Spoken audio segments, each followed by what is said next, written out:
राधे राधे। श्री हरिदास श्री कुंज बिहारी। कैसे हैं आप सभी लोग? आई होप कान्हा जी की कृपा से आप सभी लोग अच्छे होंगे, स्वस्थ होंगे।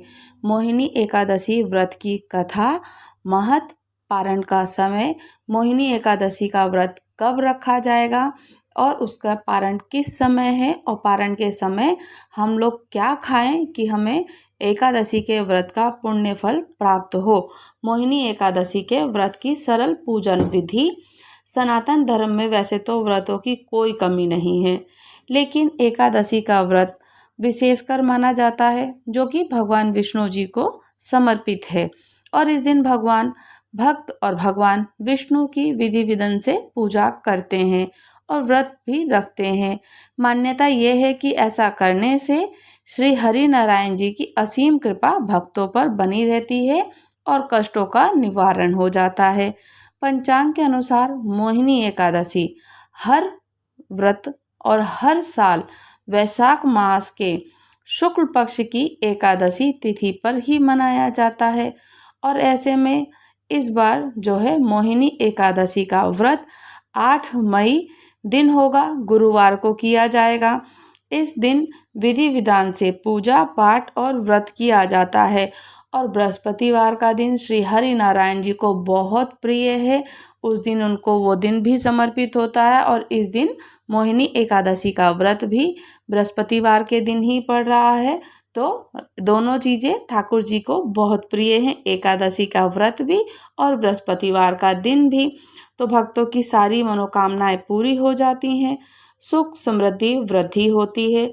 ऐसे में ही हम एकादशी के पूजन विधि और मुहूर्त जो है बहुत अच्छा होता है, किस समय हमें पूजन करना चाहिए और किस प्रकार से पूजन करनी चाहिए।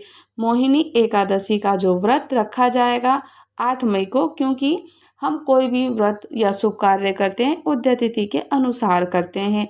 तो इस बार जो 7 मई से प्रारंभ हो जाएगी, किंतु हम लोग 7 मई को ना करके, क्योंकि उद्य तिथि के अनुसार 8 मई को व्रत रखेंगे।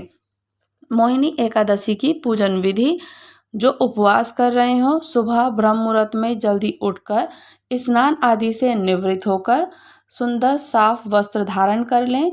पूजा व्रत का संकल्प करें। इसके बाद भगवान श्री हरि विष्णु नारायण जी की प्रतिमा पूजा स्थल पर स्थापित करें। चौकी, पटरा, पाटा आप जो भी बिछाना चाहें वो बिछाइए। सुंदर सा चाक पूरिए। इसके बाद चंदन, साबुत चावल, पुष्प, तुलसी के पत्ते, तुलसी का पत्ता एक दिन पहले ही तोड़ करके रख लेना है। धूप, दीप, नैवेद्य अर्पित करना है। भगवान श्री हरि जी की विधि से पूजन करनी है।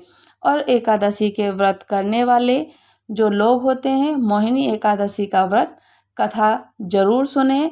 और मान्यता ऐसी है कि ऐसा करने से व्रत पूर्ण हो जाता है। एकादशी के दिन भगवान विष्णु जी का नाम जाप, कीर्तन, भजन जरूर करना चाहिए। सुख समृद्धि और वृद्धि होती है और साथ ही साथ हमारी सभी अनंत मनोकामनाएं पूर्ण होती हैं। तो एकादशी का व्रत हम लोगों को अवश्य करना चाहिए। मोक्ष को प्राप्त होते हैं, साथ ही साथ भोग और मोक्ष दोनों ही प्राप्त होता है।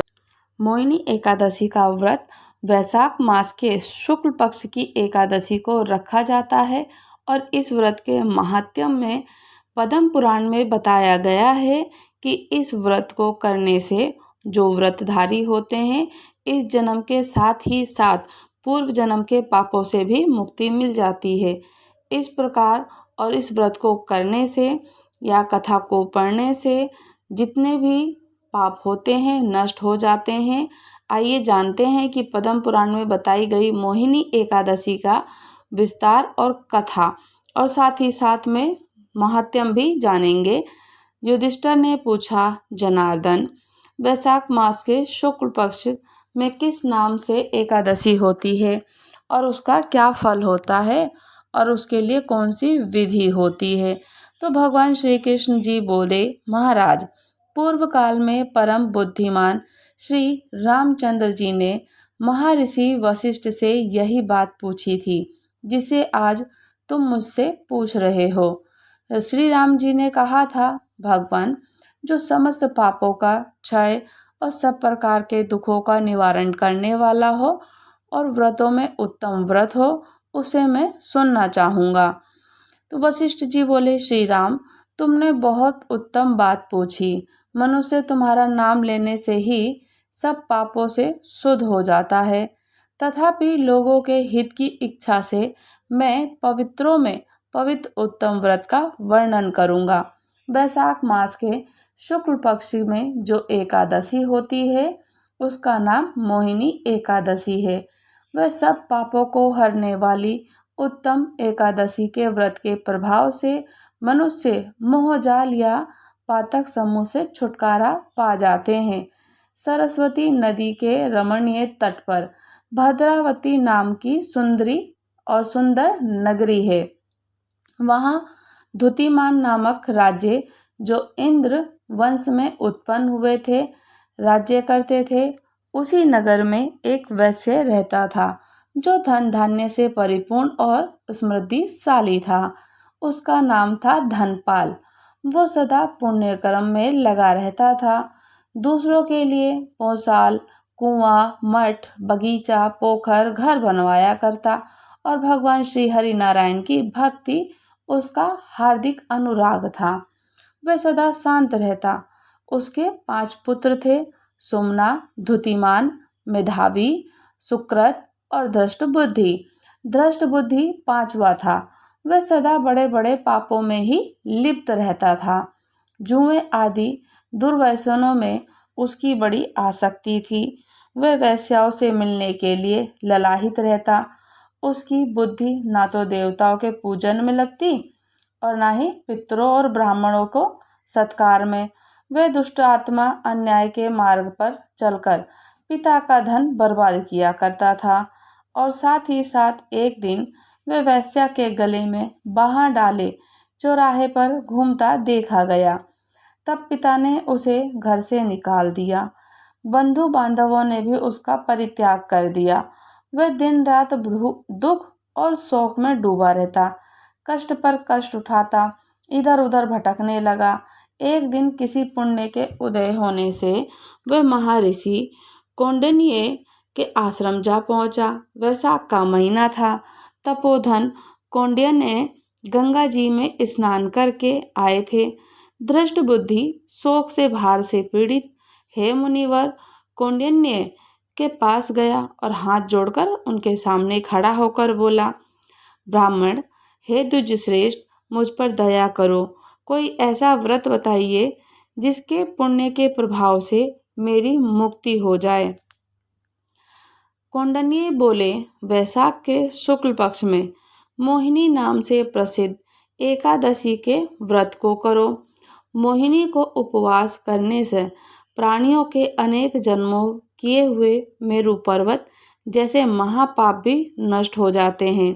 तो वशिष्ठ जी कहते हैं, श्री राम जी ने मुनि के ये वचन सुनकर धृष्ट बुद्धि की चित्त प्रसन्न हो गया और कौंडिन्य के उपदेश से विधि पूर्वक मोहिनी एकादशी के व्रत का निर्श्रेष्ठ इस व्रत में करने से वह निष्पाप हो गया और दिव्य देह धारण कर गरुण पर आरूढ़ हो सब प्रकार के उपद्रवों से रहित विष्णु धाम को चला गया।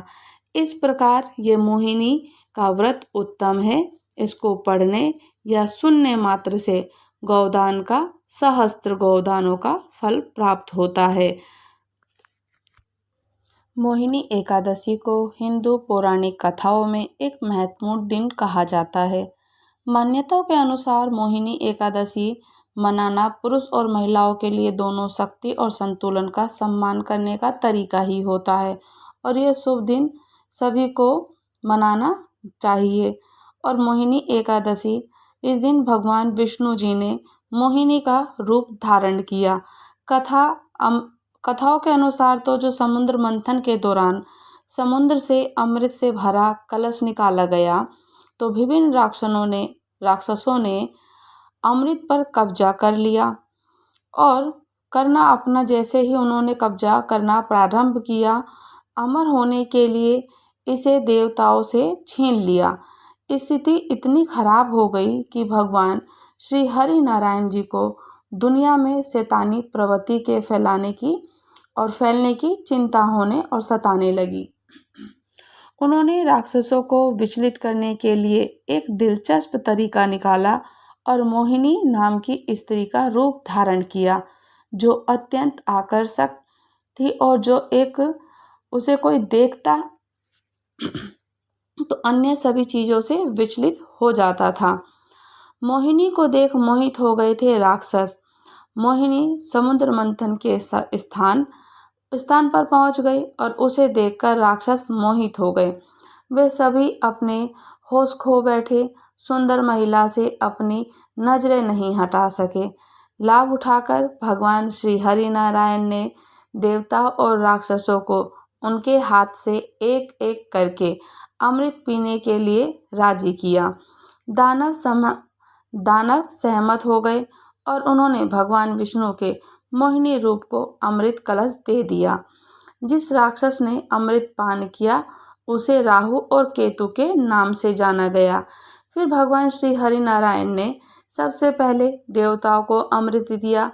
उस दौरान एक राक्षस ने भगवान का रूप धारण किया और अमृत पीने के लिए कतार में लग गया।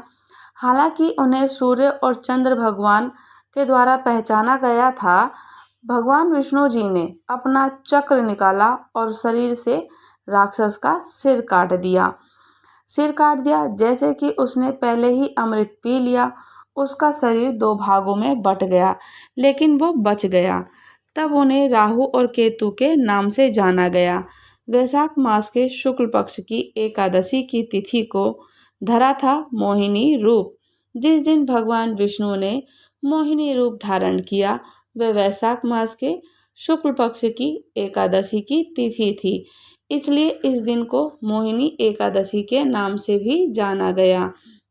और भगवान श्री हरि जी की नाम कीर्तन यश भजन करने से ही मोक्ष की प्राप्ति होती है। और इस दिन भगवान ने बहुत सुंदर रूप धारण किया, तो इसी का नाम पड़ा मोहिनी एकादशी। अमृत कलश बांटा देवताओं को और राहु केतु ने पी लिया तो उनका नाम पड़ गया था राहु केतु। इसी प्रकार से आप सभी लोग मोहिनी एकादशी का व्रत जरूर करें। जो किसी भी प्रकार किसी भी कारणवश मोहिनी एकादशी का व्रत करने में असमर्थ हैं तो विधि विधान से ब्रह्म मुहूर्त में उठ कर के घर के कार्यों से निवृत्त होकर के पूजा पाठ जरूर करें। दिया धूप दीप नैवेद्य जरूर उनको अर्पित करें और इस प्रकार से कथा को श्रवण करें या सुनाएं पढ़ें तो हमें पुण्य फल की प्राप्ति अवश्य होती है। मोहिनी एकादशी के व्रत का जो पारण का समय है 9 मई को है 5:34 से लेकर 8:16 तक का रहेगा और इसी समय हमें पारण कर लेना चाहिए। पारण करते समय सबसे पहले ये ध्यान जरूर रखना चाहिए कि पारण के समय हमें जो सबसे पहला जो ग्रास होता है हमारा भोजन का चावल ही खाना चाहिए। एकादशी के दिन दशमी के दिन चावल हम लोगों को नहीं खाना चाहिए। और फिर द्वादश के दिन चावल क्यों खाना चाहिए, तो चावल हमें जो जीव होते हैं, जो पशु पक्षी होते हैं, जो जंतु होते हैं, जो गांव खेतों में पशु पक्षी जंतु जीव होते हैं, तो हम जब व्रत करते हैं एकादशी का और द्वादश वाले दिन पारण करते हैं तो द्वादश के पारण में पहला ग्रास खाने से चावल का उनको मोक्ष प्राप्त होता है, उनको उनका फल मिल जाता है और उनको कभी फिर पशु पक्षियों की योनियों में जन्म नहीं लेना पड़ता। तो इसीलिए हम लोगों को सबसे पहले जो चावल का ग्रास खाना चाहिए। इससे जो जितने जीव जंतु पशु पक्षी जन होते हैं ना तो उनको मोक्ष मिलता है, उनको उनका भाग मिल जाता है, वो ग्रहण कर लेते हैं। तो इसीलिए मोहिनी एकादशी के व्रत में चावल सर्वप्रथम द्वादश के दिन पारण के समय जरूर खाना चाहिए। और पारण द्वादश के टाइम पे ही करना चाहिए। जैसे कि 5:34 से लेकर 8:16 तक है, तो आप उसी समय पारण कर लीजिए। जब पारण के समय पे पारण किया जाता है तो उससे और अक्षय पुण्य फल की प्राप्ति होती है। तो इसके लिए पहले ही हमें भोजन की सामग्रियाँ तैयार कर लेनी चाहिए। राधे राधे। श्री हरिदास, श्री कुंज बिहारी। अगर आप लोग हमारे चैनल पर नए हैं, चैनल को लाइक शेयर सब्सक्राइब करना बिल्कुल भी ना भूलें और अच्छे अच्छे से प्यारे से कमेंट करें। राधे राधे। श्री हरिदास।